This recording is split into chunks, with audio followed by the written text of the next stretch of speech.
Okay, I got this set up. Hurry up, come on. I'm coming. Please don't rush me. I just don't want to be late. I know, but you're on my nerves. I can't believe we're actually going to meet with a book publisher. I know. Okay, here they come. Back next. Hi, I'm Monique. And I'm Krista. I'm Keon, and I'm one of the publishers here at Third Way Christian Publishing. Nice to meet you guys. Yeah, hi, nice to meet you too. I am Wendy. I am the senior editor here. I identify as female. Sometimes I identify as a cat, but only on the weekends, really. It depends on who's with me and who would accept that. My pronouns are most of the time she, her.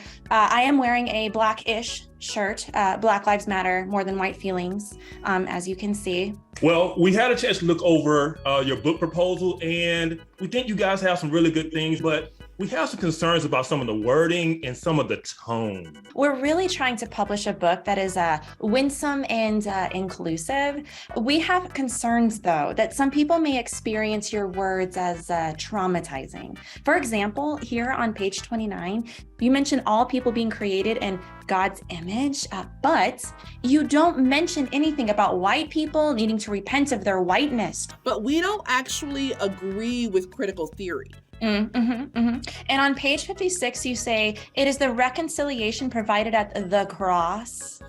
But you don't talk about the need for reparations or doing the work of anti-racism. Okay, so maybe I can explain. No, in the chapter on multi-ethnic families, you never recognize the colonization that white parents are participating in. Thank you, White Wendy. That's what I'm talking about. There's also the issue of systemic racism that you guys never even mentioned. Have you seen the evidence about systemic racism? Evidence? That is racist. That is what white supremacy hide behind.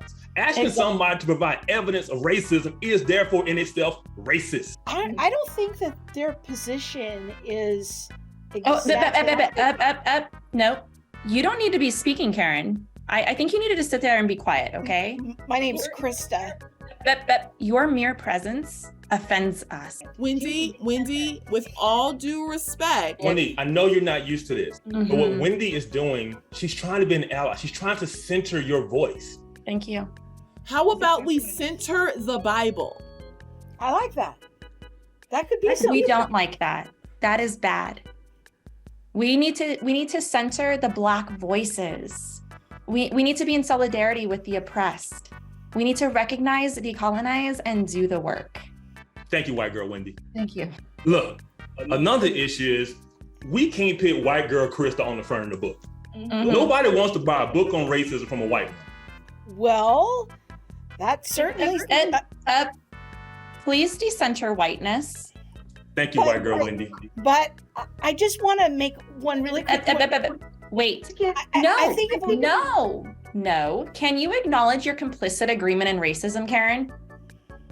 It's Krista. Hey, it's obvious to me that this isn't going to work. We have two different ideologies. You know what, Monique? I think you might be right. You know what? Next time, I promise to hide my whiteness by wearing a bag over my head. Thank you so much for pointing out my hidden racism inside. I just want you to know that I am an ally when you're ready. And Karen, check your privilege. It's Krista.